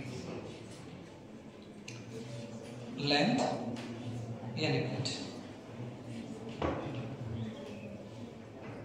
ಆ ಲೆಂತ್ ಅದ ಸಣ್ಣ ತುಕಡಿಗೆ ನೆನಪಲ್ಲಿ ಒಂದು ವೈರ್ ಇರ್ತೈತಿ ಆ ವೈರ್ ನ cut cut cut cut cut ಮಾಡಿದ್ರೆ ಎಷ್ಟು ಸಾಧ್ಯ ಅಲ್ಲ ಅಷ್ಟು ಸಣ್ಣದು ಮಾಡ್ಕೊಂತ ಹೋಗ್ತೀವಿ ಆ ಸಣ್ಣ ಪೀಸಿಗೆ ನಾವೇನಂತ ಕರಿತೀವಿ ಲೆಂತ್ ಎಲಿಮೆಂಟ್ ಅಂತ ನಾವು ಕರಿತೀವಿ ಆ ಲೆಂತ್ ಒಂದು ಪಾರ್ಟ್ ಅದು ಸಣ್ಣ ಪಾರ್ಟ್ ಅದಕ್ಕೆ ಲೆಂತ್ ಎಲಿಮೆಂಟ್ ಹಾಗಾದ್ರೆ ಈ ಡಿಎಲ್ ನಲ್ಲಿ ಕರೆಂಟ್ ಎಷ್ಟು ಫ್ಲೋ ಆಗ್ತಾ ಇದೆ ಐ ಫ್ಲೋ ಆಗ್ತಾ ಇದೆ I when we multiply I into dl so this is called current element ಅಂತ ಕರೀತೀವಿ ಇದಕ್ಕೆ current element so this current element act has a moving charge or a point charge ಹಾಗಾದ್ರೆ ಈ current element ಯಾವ ರೀತಿ behave ಮಾಡ್ತದೆ ಅಂತ ಹೇಳ್ತಾರೆ ಅವರು ಮೂವಿಂಗ್ ಚಾರ್ಜ್ ತರ ಬಿಹೇವ್ ಮಾಡ್ತೈತಿ ಅಂತ ಹೇಳ್ತಾರೆ ಹಾಗಾಗಿ the Biot-Savart's law gives the information about the current element and a magnetic field. Current element ದಿಂದ ಎಷ್ಟು magnetic field ಪ್ರೊಡ್ಯೂಸ್ ಆಗ್ತೈತಿ ಅನ್ನೋದು ಇನ್ಫಾರ್ಮೇಷನ್ ಯಾಕಂದ್ರೆ ಇಂಡಿವಿಜುವಲ್ ಚಾರ್ಜ್ ಅಪ್ಲೈ ಮಾಡ್ಕೊಂತ ಹೋಗಂಗಿಲ್ಲ ಹಾಗಾಗಿ ಬಯೋಟ್-ಸವರ್ಟ್ಸ್ ಲಾ ಪ್ರಾಕ್ಟಿಕಲ್ ಆಗಿ ನಾವು ಮಾಡಬೇಕಂದ್ರೆ ಸ್ವಲ್ಪ ಡಿಫಿಕಲ್ಟ್ ಟಾಸ್ಕ್ ಇದು ಇಂಡಿವಿಜುವಲ್ ಚಾರ್ಜಸ್ ನ ತಗೊಂಡು ಮಾಡೋದು ಮೇಲ್ಗಡೆ ಐತಲ್ಲ ಅಲ್ಲಿ ಇಂಡಿವಿಜುವಲ್ ಚಾರ್ಜಸ್ ತಗೊಂಡು ನಾವು ಮ್ಯಾಗ್ನೆಟಿಕ್ ಫೀಲ್ಡ್ ಅನ್ನು ಪ್ರೊಡ್ಯೂಸ್ ಮಾಡ್ಬೇಕಂದ್ರೆ ಆಗೋಂಗಿಲ್ಲ ಅದು ಆಗ್ಲಾರದ ಕೆಲಸ ಹರಸಾಹಸ ಪಡ್ಬೇಕಾಗ್ತೈತೆ ಹೌದಾ ಬಟ್ ಅದೇ ಏನ್ ಮಾಡ್ತಾರೆ ಇವರು ಆ ಕರೆಂಟ್ ಕ್ಯಾರಿಂಗ್ ಕಂಡಕ್ಟರ್ ನ ಸ್ಮಾಲ್ ಪೋರ್ಷನ್ ಅನ್ನ ತಗೊಂಡು ಆ ಸ್ಮಾಲ್ ಪೋರ್ಷನ್ ಇಂದ ಮ್ಯಾಗ್ನೆಟಿಕ್ ಫೀಲ್ಡ್ ಎಷ್ಟು ಪ್ರೊಡ್ಯೂಸ್ ಆಗ್ತೈತಿ ಅನ್ನೋದನ್ನ ಕ್ಯಾಲ್ಕುಲೇಷನ್ಸ್ ಮಾಡ್ತಾರೆ ಎರಡು diagrams ಹಾಕೋರಿ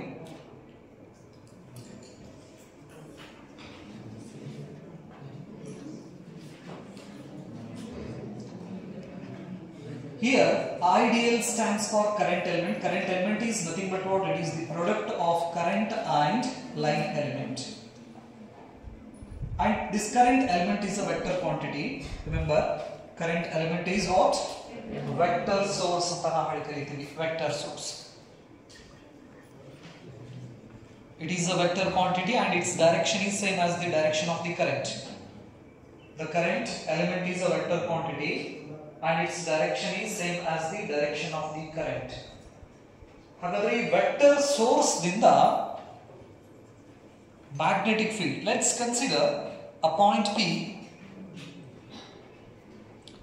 A point P.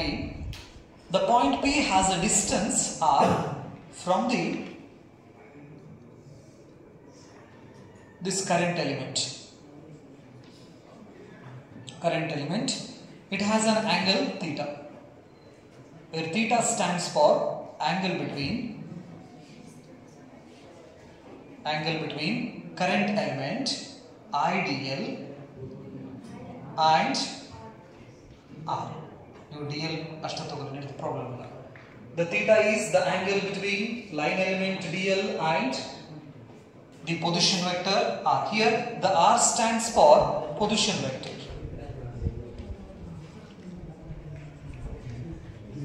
R ಗೆ ನಾವು ಏನು ಹೇಳ್ತೀವಿ? Position vector ಅಂತ ನಾವು ಹೇಳ್ತೀವಿ. ಹಾಗಾದ್ರೆ theta is angle between DL and position vector. ಎರಡು ಡಯಾಗ್ರಾಮ್ ಹಾಕಿದ್ರಾ? ಒಂದೆರಡು ಲೈನ್ ಬರ್ಕೊಳ್ಳಿ ಬಯೋಟ್-ಸಾವರ್ಟ್ಸ್ ಲಾ.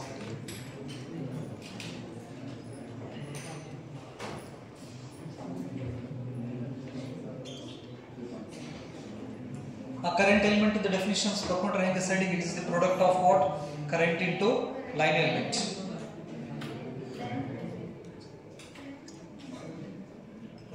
Length element ಅಂದ್ರಿ, line element ಅಂದ್ರಿ.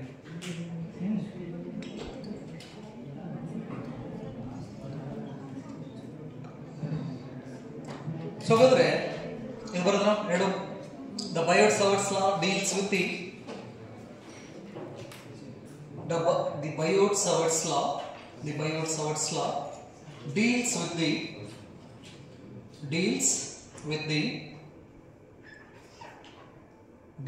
the magnetic field at a point. The Biot-Savart's law deals with the magnetic field at a point due to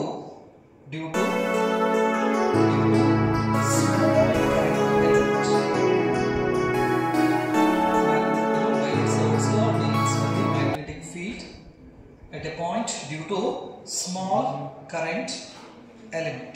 Small current element. ಇದು length element ತಗೋರಿ, ಇದನ್ನ line element ಆದ್ರೂ ತಗೋರಿ. ಬರ್ದ್ರಾ? ಆಮೇಲೆ theta is angle between DL and R. Next point. It gives the relation between magnetic field and electric current.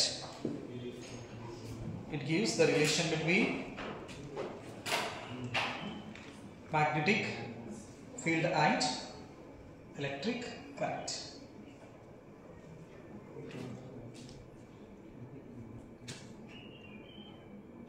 It gives the relation between magnetic field and electric current.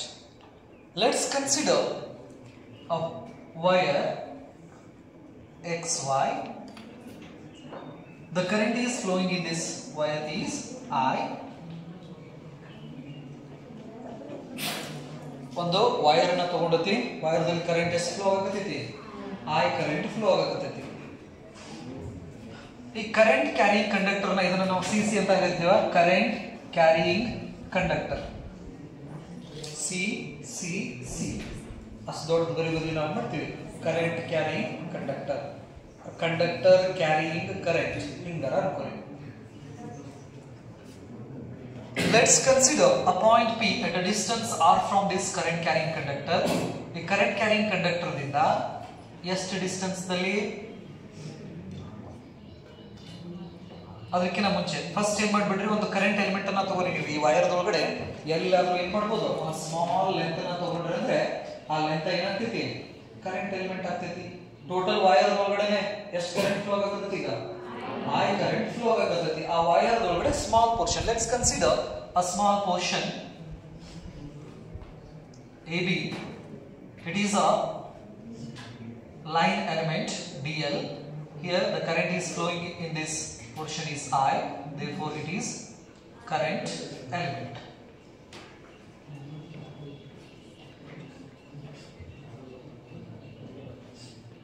Current element ಅಂತ ಹೇಳ್ತಾರೆ. ಹಾಗಾದ್ರೆ ಈ current element ಇಂದ P ಅನ್ನೋ point ಅನ್ನ consider ಮಾಡ್ರಿ. ಎಷ್ಟು distance ದಲ್ಲಿ? r ಡಿಸ್ಟೆನ್ಸ್ ದಲ್ಲಿ. where r stands for what? That is the position vector. It is the distance between the ideal and p, point p. ಹೌದಾ? ಸರಿ, ಹಾಗಾದ್ರೆ this current element act has a point charge. ಈ current element ಈಗ ಯಾವ ತರ behaviour ಮಾಡ್ತಿದೆ ಅಂತ ಹೇಳ್ತಾರೋ ಪಾಯಿಂಟ್ ಚಾರ್ಜ್ ತರ ಬಿಹೇವಿಯರ್ ಮಾಡ್ತಿದ್ದೆ ಇವೆಂಟ್ಲಿ.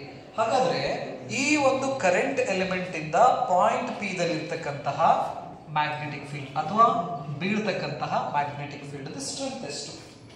ಹೈಸ್ಕೂಲ್ ಒಳಗಡೆ ನಾವು ಬರೀ shape of the magnetic field lines ನಾವು ಸ್ಟಡಿ ಮಾಡಿದ್ವಿ. ಶೇಪ್ ಮತ್ತು ಡೈರೆಕ್ಷನ್ ಅಷ್ಟೇ ತಿಳಿಸ್ತೀವಿ. ಒಂದು ಸ್ಟ್ರೇಟ್ ವೈರ್, ಈ ಸ್ಟ್ರೇಟ್ ವೈರ್ ದಲ್ಲಿ ಇದ್ರ ಸುತ್ತಲೂ ನಾವು ಐರನ್ ಫಿಲ್ಲಿಂಗ್ಸ್ ಅನ್ನ ಹಾಕಿದ್ರೆ ಐರನ್ ಫಿಲ್ಲಿಂಗ್ಸ್ ಈ ರೀತಿ ಅರೇಂಜ್ ಆಗ್ತೈತೆ. ಹೌದಾ? This is the shape of the magnetic field lines on the current carrying straight wire. To get the direction of magnetic field at a point P, we use the right hand rule. This is the direction point P ದಲ್ಲಿ inward.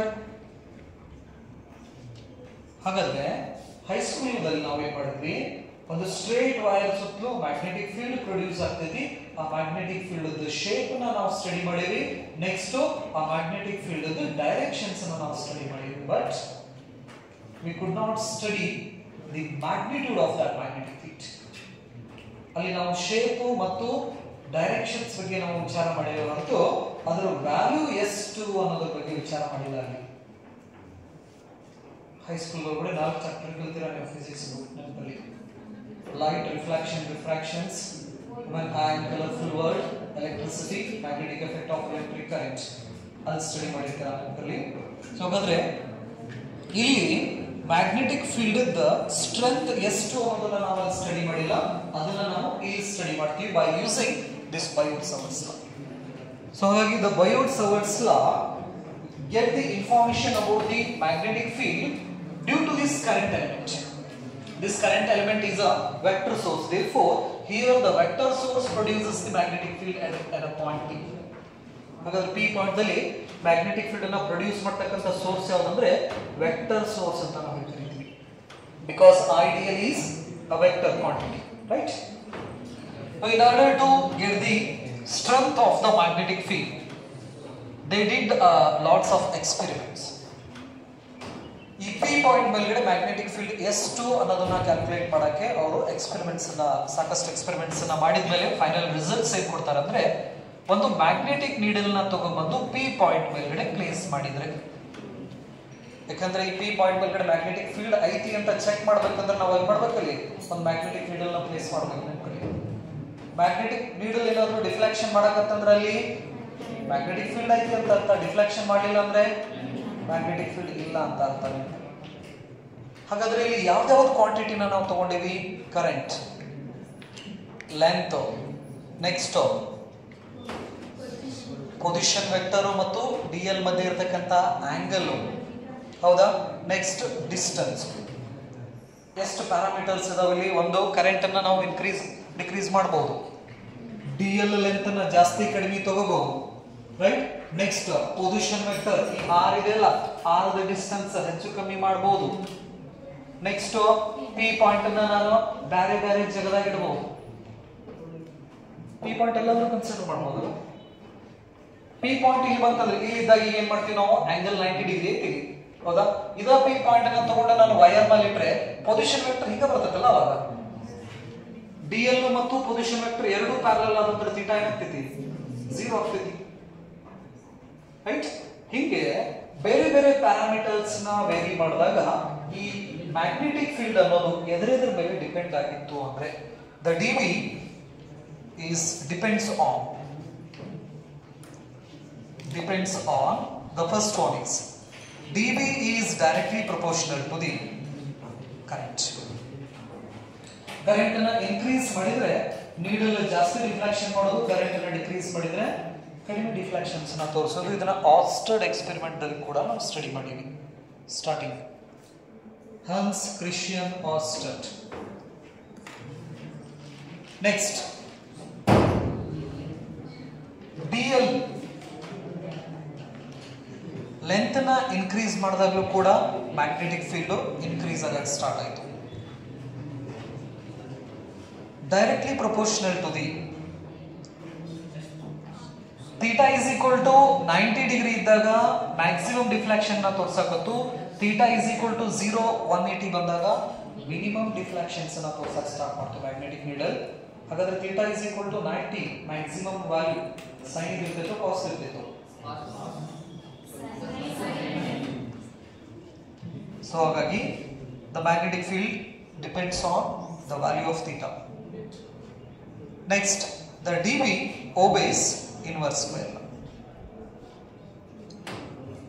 ಹಾಗಾದ್ರೆ ಆ current element ನಿಂದ ಈ P point ದಲ್ಲಿ ಇರ್ತಕ್ಕಂಥ magnetic field ಯಾವ್ಯಾವ parameters ದಲ್ಲಿ ಹೆಂಗೆ ಡಿಪೆಂಡ್ ಇತ್ತು ಅಂತ ಚೆಕ್ ಮಾಡಿದಾಗ dB is directly proportional to the current flowing through the conductor, directly proportional to the line element, and directly proportional to the angle, and inversely proportional to the square of distance between the point P and that current element. When we combine these expression, dB is directly proportional to I dl sin theta divided by r square.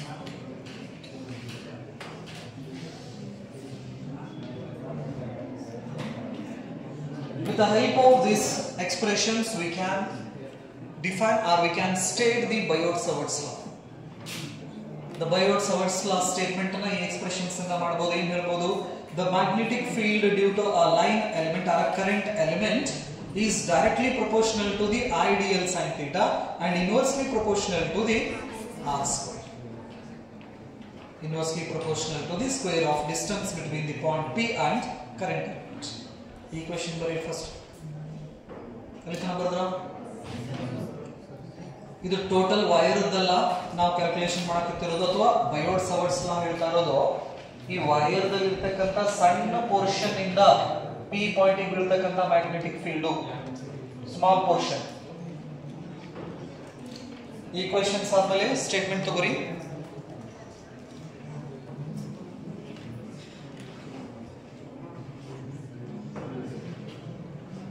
Magnetic field due to current element.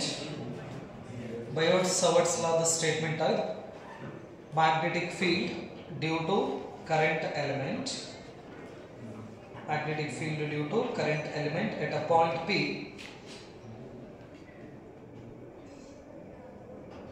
Magnetic field due to a current element at a point P is directly proportional to the is directly proportional to the I dl sin theta. Directly proportional to the I dl sin theta. I dl sin theta directly proportional to I dl sin theta and inversely proportional to the square of and inversely proportional to the square of distance between current element and point P. The square of distance between current element and point P. Current element and point P. Further,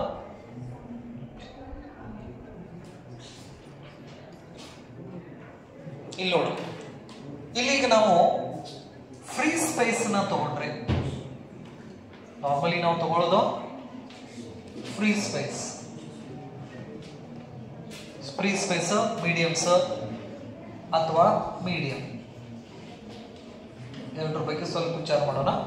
ಈ directly proportionate ನ remove ಮಾಡಿದ್ರೆ the expression dB is equal to k I dl sin theta divided by r square. This is equation number 1,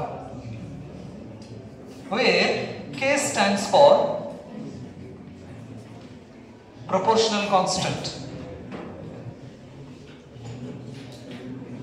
proportional constant. K stands for what? Proportional constant, and this K is depends on two factors. ಈ K ಕೂಡ ಎದರ ಮೇಲೆ depend ಇದೆ ಅಂದ್ರೆ ಎರಡು factors ಮೇಲೆ depend ಇದೆ. The first factor is the unit which we use to measure the quantities. The second one is the nature of medium between the point P and current element. K depends on, first point bari, the value of K is depends on two things. One is unit which we used, it depends on units which we use to measure the quantities. Units which we measure the quantities. ಅದರೊಳಗಡೆ SI system ದಲ್ಲಿ, in SI system the value of K is equal to mu naught divided by 4 pi and its value is 10 to the power minus 7. ಎದರ value ಇದು? K value ಯಾವ unit system ದಲ್ಲಿ? SI system ದಲ್ಲಿ ಅದರ unit ಅನ್ನು ನಾವು mu naught divided by 4 pi ಅಂತ ಕರೀತೀವಿ. Here a mu naught stands for absolute permeability of free space. Absolute permeability of free space. Absolute permeability of free space ಅಂತ ನಾವು ಕರೀತೀವಿ.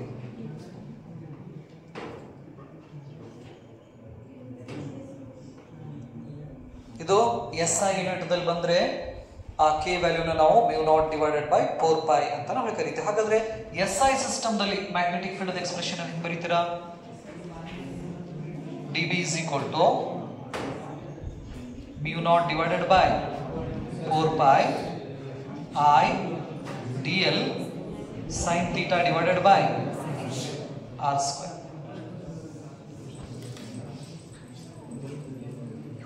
So this is the expression of magnetic field due to current element in SI system.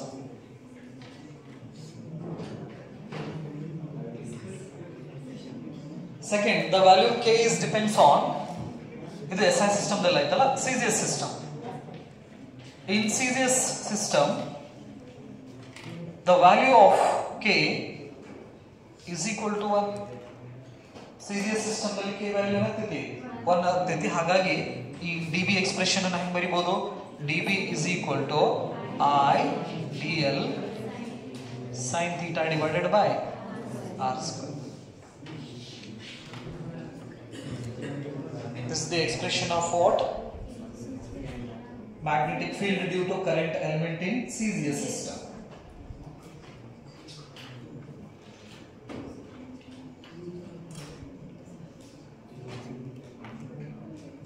CGS system. K value units ಮೇಲೆ depend ಇರ್ತೈತಿ. ನೆನಪಿರಲಿ, SI unit ತಗೊಂಡ್ರೆ K value mu naught divided 4 pi, CGS unit ತಗೊಂಡ್ರೆ K value 1.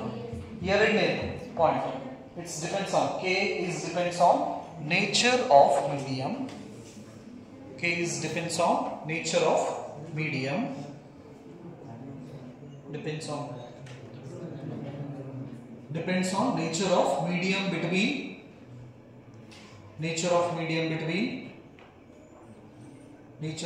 medium between current element and point P. Current element point P. ಬರ್ದಾ?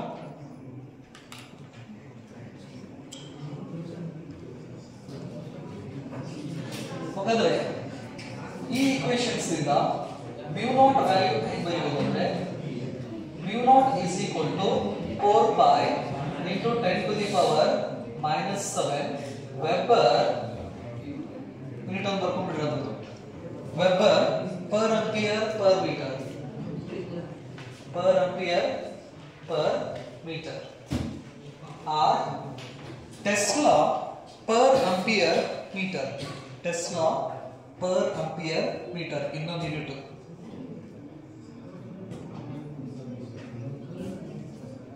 Tesla per ampere meter. ಎದ್ರ value ಇದು? ನೀವು ನೋಟದ ವ್ಯಾಲ್ಯೂನ ನೆನಪಿರಬೇಕು. Numerical problems ಗಳಿಗೆ ಅವ್ರು ಕೊಡ್ಲಿಲ್ಲ ಅಂದ್ರೂ ನಾವು ಈ ವ್ಯಾಲ್ಯೂನ ನಾವು ತಗೋಬಹುದು.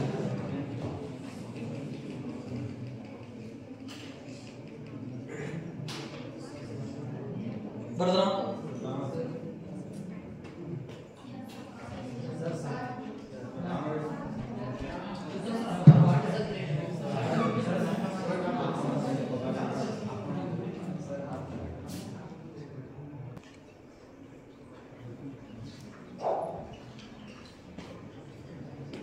The magnetic field is a vector quantity, therefore we have to write it is in vector notation.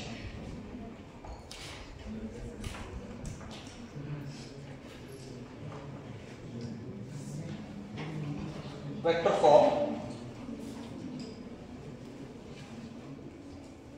dV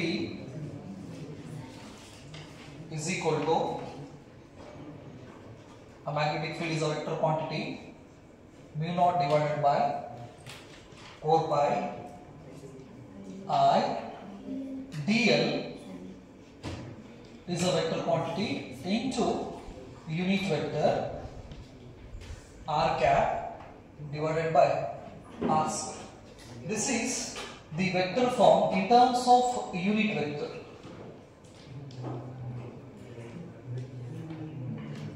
ಯಾವ ವೆಕ್ಟರ್ದಲ್ಲಿ ಇದು? Unit ವೆಕ್ಟರ್ದಲ್ಲಿ.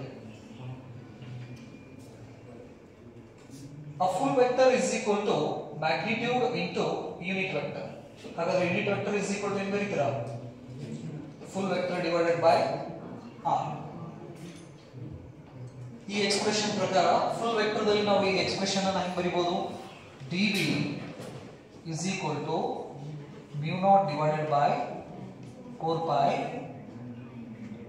I dl cross r vector divided by r square into r. This is in terms of a full vector. The unit is Tesla.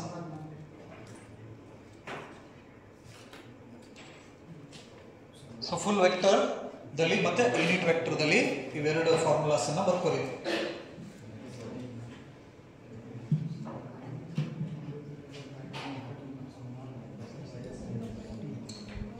ಕೆಳಗಡೆ directions ಗೆ ಯಾವ hand use ಮಾಡ್ತೀರಾ? Right hand. To get the direction of this magnetic field we should use right hand.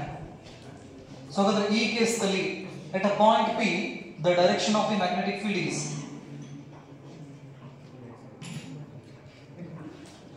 ಈ point ದಲ್ಲಿ magnetic field the directions ಅನ್ನು ಹೇಳಬೇಕಂದ್ರೆ ನಾವು right hand ಅನ್ನು ಯೂಸ್ ಮಾಡ್ತೀವಿ. The thumb indicates the direction of the current and the position P ಆ ಕಡೆ ಇರ್ತೈತಲ್ಲ ಆ ಕಡೆ ಕಂಪ್ಲೀಟ್ ಆಗಿ ನಾವು ಈ ಫಿಂಗರ್ಸ್ ಅನ್ನ ಸ್ಟ್ರೆಚ್ ಮಾಡಿ ಬೆಂಡ್ ಮಾಡ್ತೀವಿ ಇನ್ವರ್ಡ್. ಸೊ ಹಾಗಾದ್ರೆ in this case at this locations the strength of the magnetic field is this much. The direction of this magnetic field is inward. Indicates a cross with circle ಅಂತ ನಾವು ಕರೀತೀವಿ. ಇದು vector notations. We can write these magnetic expressions in terms of current density and also in terms of velocity of the charge particle. Current density ದಲ್ಲಿನೂ ಬರೀಬಹುದು ಈ expression ಅನ್ನ. Next velocity ಒಳಗಡೆನೂ ಕೂಡ ನಾವು ಏನು ಮಾಡಬಹುದು ಇದರ ಎಕ್ಸ್ಪ್ರೆಷನ್ಸ್ ಅನ್ನ ಬರೀಬಹುದು. So this is due to a small current element. If you want to know the total magnetic field at a point P due to the entire wire, ಹಾಗಾದ್ರೆ entire wire ದಿಂದ ನಾವು magnetic field ನ calculation ಮಾಡಬೇಕಂದ್ರೆ ಇದೇ equations ಅನ್ನು ನಾವು ಏನು ಮಾಡ್ತೀವಿ ಇಂಟಿಗ್ರೇಟ್ ಮಾಡ್ಕೋತೀವಿ. Integration of this dv is equal to integration mu naught divided by 4 pi I dl sin theta divided by r square.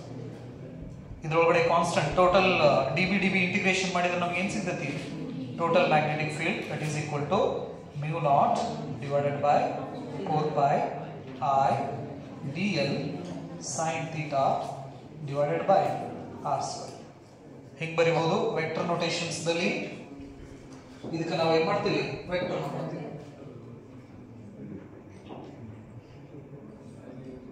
PV is equal to integration mu naught divided by 4 pi I dl cross r divided by r. ಈ integration of dv ನ ನಾವು ತೆಗೆದ್ರೆ we get what the total magnetic field. So ಇದು calculations lengthy ಆಗ್ತೈತಿ, ಹಾಗಾಗಿ ನಾವು ಇನ್ನೊಂದು ಲಾ ನ ಸ್ಟಡಿ ಮಾಡ್ತೀವಿ. ಈ ಎಕ್ಸ್ಪ್ರೆಷನ್ಸ್ ಅಲ್ಲಿ ವ್ಯಾಲ್ಯೂ ಹಾಕಿ ಇಂಟಿಗ್ರೇಷನ್ಸ್ ಮಾಡಿ ಕ್ಯಾಲ್ಕುಲೇಷನ್ಸ್ ಮಾಡಬೇಕು. ಪ್ರೋಸೆಸ್ ಲೆಂದಿ ಆಗ್ತೈತಿ. ಯಾವುದು ಬಯೋಟ್-ಸವರ್ಟ್ಸ್ ಲಾದಿಂದ. ಹಾಗಾಗಿ ನಾವು ಆಂಪಿಯರ್ಸ್ ಲಾ ನ ಸ್ಟಡಿ ಮಾಡ್ತೀವಿ. ನೆಕ್ಸ್ಟ್ ಬರ್ತೈತಿ. ಅದಕ್ಕಿಂತ ಮುಂಚೆ ಫಸ್ಟ್ ಇದ್ರದ ಇನ್ಫಾರ್ಮೇಷನ್ಸ್ ತಗೋರಿ. ಒಂದಿಷ್ಟು ಪಾಯಿಂಟ್ಸ್ ಅದಾವ, ಬರ್ಕೋತೀರಾ ಹೇಗೆ? ಬಯೋಟ್-ಸವರ್ಟ್ಸ್ ಲಾ ಇಂಪಾರ್ಟೆಂಟ್ ಪಾಯಿಂಟ್ಸ್ ನೋಟ್ ಅಂತ ಹಾಕಿ ಒಂದು 3-4 ಲೈನ್ಸ್ ಅದಾವ, ಬರ್ಕೋಬೇಕು. ಈಗ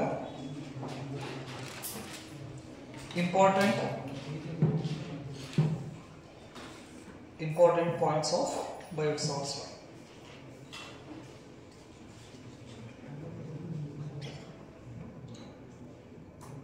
First point, it is valid for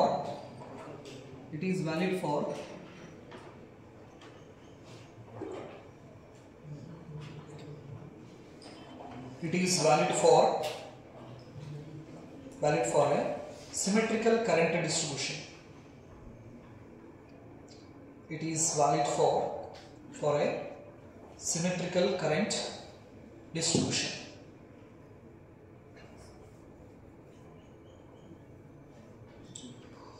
Valid for a symmetrical current distribution. Second point, applicable only to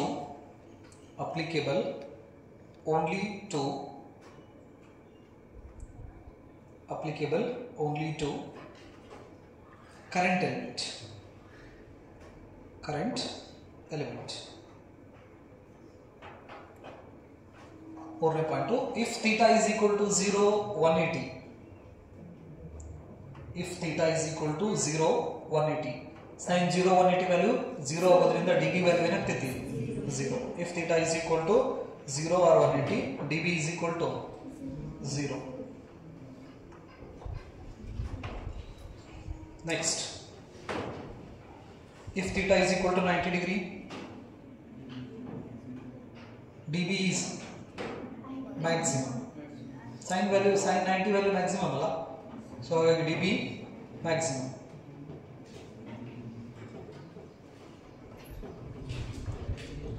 dB is maximum. Next, direction of dB. ಈ cross product ಅನ್ನು ನಾವು use ಮಾಡಿದ್ರೆ ಇಲ್ಲಿ right hand rule ಅನ್ನು use ಮಾಡ್ತೀವಿ ನಾವು cross product ಗೆ directions ಪಡೆಯಬೇಕಂದ್ರೆ dl cross r ಅಂತ ನಾವು ಕರೀತೀವಿ. dl cross r. The direction of dB is perpendicular to IDL and vector r. ಅಂದ್ರೆ ಈ ಕ್ರಾಸ್ ಪ್ರಾಡಕ್ಟ್ ದ ಡೈರೆಕ್ಷನ್ಸ್ ಹೇಳಬೇಕಂದ್ರೆ ರೈಟ್ ಹ್ಯಾಂಡ್ ಯೂಸ್ ಮಾಡ್ತೀವಿ ನಾವು. ನೆನಪಲ್ಲಿ ಮ್ಯಾಗ್ನೆಟಿಕ್ ಫೀಲ್ಡ್ ಅನ್ನು ಪಡಿಬೇಕಂದ್ರೆ ರೈಟ್ ಹ್ಯಾಂಡ್ ಯೂಸ್ ಮಾಡ್ತೀವಿ. ಹಾಗಾದ್ರೆ ಇಲ್ಲಿ ರೈಟ್ ಹ್ಯಾಂಡ್ ಹೆಂಗೆ ಯೂಸ್ ಮಾಡ್ತೀವಿ ಅಂದ್ರೆ ಫಸ್ಟ್ DL ಇರೋದ್ರಿಂದ ಲೆಂತ್ ಯಾವ ಕಡೆ ಇರ್ತೈತಲ್ಲ ಈ ಕೈನ ರೈಟ್ ಹ್ಯಾಂಡ್ ಅನ್ನ ಹಿಂಗಾದ್ರೂ ಹಿಡಿಬಹುದು ನೆನಪಲ್ಲಿ ಆ ಲೆಂತಿಗೆ ಕೆಳಗಾದ್ರೂ ಹಿಡೀರಿ. ಬಟ್ ಸೆಕೆಂಡ್ ವೆಕ್ಟರ್ ಯಾವ ಕಡೆ ಇರ್ತೈತಲ್ಲ ಆ ಸೆಕೆಂಡ್ ವೆಕ್ಟರ್ ಕಡೆ ಈ ಬೆರಳು ಬೆಂಡ್ ಆಗಬೇಕು. ನಾ ಏನಾದ್ರೂ ಕೈ ಹಿಂಗೆ ಹಿಡಿದಪ್ಪ ಅಂದ್ರೆ ಬೆರಳು ಹಿಂಗೆ ಬೆಂಡ್ ಆಗೋದಿಲ್ಲ. ಸೊ ಹಾಗಾಗಿ ಏನ್ ಮಾಡ್ತೀವಿ ನಾವು ಈ ರೀತಿ ಹಿಂಗೆ ಹಿಡಿತೀವಿ. DL ಗೆ ಕಂಪ್ಲೀಟ್ ಆಗಿ ಸ್ಟ್ರೆಚ್ ಮಾಡ್ತೀವಿ. ಆ ಪೊಸಿಷನ್ ವೆಕ್ಟರ್ ಆರ್ ಯಾವ ಕಡೆ ಇದೆಯಲ್ಲ ಆ ಕಡೆ ನಾವು ಏನ್ ಮಾಡ್ತೀವಿ ಬೆರಳನ್ನ ಹಿಂಗೆ ಸ್ಟ್ರೆಚ್ ಮಾಡ್ತೀವಿ. ಸ್ಟ್ರೆಚ್ ಮಾಡಿ ಹೆಬ್ಬೆಟ್ಟನ್ನ ನಾವು ಓಪನ್ ಮಾಡಿದ್ವಿ ಅಂದ್ರೆ ಹೆಬ್ಬೆಟ್ಟು ಯಾವ ಕಡೆ ತೋರಿಸ್ತಿತ್ತಲ್ಲ that is the direction of what magnetic field inward. ಹಿಂಗೆ ತಗೊಂಡ್ರು ಮ್ಯಾಗ್ನೆಟಿಕ್ ಫೀಲ್ಡ್ ತಮ್ಮನ್ನ ನಾವು ಕರೆಂಟ್ ಡೈರೆಕ್ಷನ್ಸ್ ಹಿಂಗ್ ತಗೊಂಡು ಹಿಂಗ್ ಸ್ಟ್ರೆಚ್ ಮಾಡಿ ಬೆಂಡ್ ಮಾಡಿದ್ರು ಇನ್ವರ್ಡೆ. Next cross product right hand ಅನ್ನು ಯೂಸ್ ಮಾಡಿ ಮೇಲೆ ಹಿಂಗ್ ಬೆಂಡ್ ಮಾಡಿ ಸ್ಟ್ರೆಚ್ ಮಾಡಿದ್ರು ಇನ್ವರ್ಡೆ. ಮೆಥಡ್ ಯಾವ್ದಾರ ಯೂಸ್ ಮಾಡ್ರಿ, ಡೈರೆಕ್ಷನ್ಸ್ ಮಾತ್ರ ಸೇಮ್ ಇರ್ತೈತೆ, ಅದರಲ್ಲಿ ಏನೂ ಚೇಂಜ್ ಆಗೋದಿಲ್ಲ. Next point, it is analogous to Coulomb's law. It is analogous to Coulomb's law.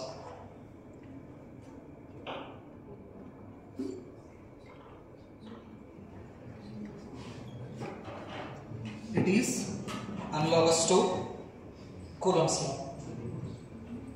Next part, it cannot be easily verified experimentally.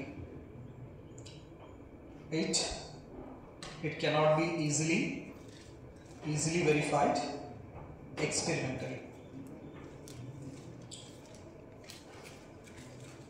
ಇಷ್ಟು ಈ ಬಯೋಟ್-ಸಾವರ್ಟ್ಸ್ ಲಾ ಬಗ್ಗೆ ತಿಳ್ಕೊಂಡಿರಿ. ನೆಕ್ಸ್ಟ್ ಕ್ಲಾಸ್ ಒಳಗಡೆ ಇದರ ಅಪ್ಲಿಕೇಶನ್ಸ್ ಬಗ್ಗೆ